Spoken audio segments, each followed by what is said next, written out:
নমস্কার বন্ধুরা, মন কিচেন হাউসে আপনাদের সবাইকে স্বাগত জানাই। আশা করছি সবাই ভালো আছেন। আজ আমি করে দেখাবো সিম্পল নিরামিষ পেঁপের তরকারি।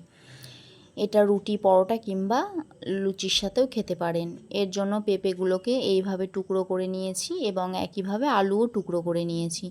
এবার কড়াইতে সর্ষের তেল দিয়ে, কালো জিরে দিয়ে, চেরা কাঁচা লঙ্কা দিয়ে প্রথমে আমি আলু টুকরোগুলো ভেজে নেব।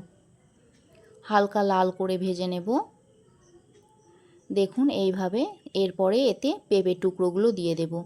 দিয়ে পরিমাণ মতো লবণ এবং হলুদ দিয়ে ভালো করে ভাজা ভাজা করব। হয়ে গেছে ভাজা ভাজা করে নেওয়া। এবার আমি এতে জল দিয়ে দেব। ফুটে উঠলে 5 থেকে 10 মিনিটের জন্য ঢাকা দিয়ে দেব। দেখুন 5 থেকে 10 মিনিট পর পেঁপেটা সেদ্ধ হয়ে গেছে। এবার খুন্তির সাহায্যে ভেঙে ভেঙে দেব, দিয়ে একটু গাঢ় করে নেব ঝোলটা। দিয়ে ওপর থেকে ধনেপাতা কুচি এবং চেরা কাঁচা লঙ্কা ছড়িয়ে নামিয়ে নেব। তৈরি হয়ে গেল পেঁপের তরকারি। আমার ভিডিও যদি ভালো লেগে থাকে কমেন্টের মাধ্যমে জানাবেন। নতুন হয়ে থাকলে আমার চ্যানেলটি সাবস্ক্রাইব করে প্লিজ পাশে থাকবেন। সকলে সুস্থ থাকবেন, ভালো থাকবেন। আজ তবে এই পর্যন্তই। ধন্যবাদ।